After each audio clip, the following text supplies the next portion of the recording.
बिस्मिल्लाहिर्रहमानिर्रहीम। अस्सलाम वालेकुम। कैसे हैं आप? उम्मीद है कि बिल्कुल ठीक होंगे। प्यारे प्यारे बहन भाइयों, आज जो मैं रेसिपीज़ आपके साथ शेयर करने जा रही हूँ वो है चाय बनाने का तरीका। वैसे तो सर्दी में हर घर में चाय बनाई और पी जाती है, लेकिन चाय ऐसी होनी चाहिए कि पीने वाले को मज़ा आ जाए। आज मैं आपको एक ऐसा तरीका बता रही हूँ जिसका इस्तेमाल करके आप भी सबके दिल जीत सकते हैं। तो चलते हैं अब अपनी रेसिपीज़ की तरफ और शुरू करते हैं अपनी चाय बनाने का आज का तरीका। इसके लिए चूल्हा ऑन करें और इस पर चाय वाला बर्तन रखें।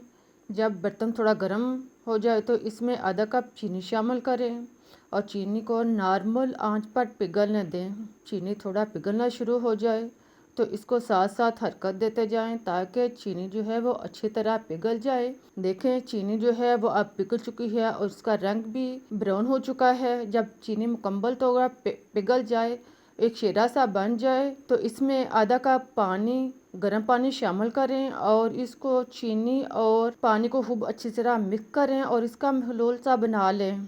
जब पानी जो है वो बॉईल होना शुरू हो जाए तो इसमें 1 से 1.5 चम्मच पत्ती शामिल करें। पत्ती को डालने के बाद मिक्स करें और इसे 4 से 5 मिनट तक पकाएं ताकि पत्ती जो है वो अपना कलर छोड़ जाए। इस दौरान आप इसमें इलायची, सब्ज़ इलायची 3 से 4 अदद शामिल करें और साथ में 1 इंच का टुकड़ा दालचीनी शामिल करें और 1 चुटकी नमक भी डाल लें। इन सबको डालने के बाद खूब अच्छी तरह मिक्स करें।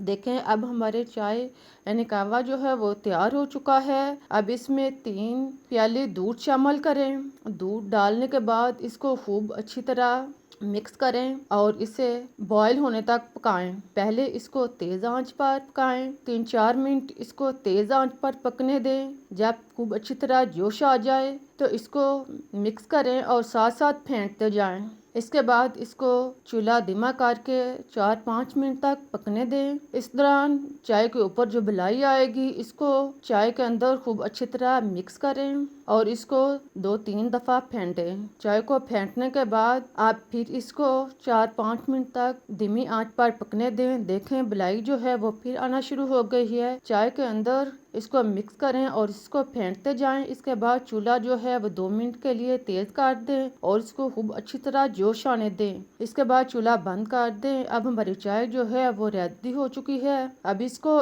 एक कप में डालें। देखें कितनी मज़ेदार और टेस्टी चाय है।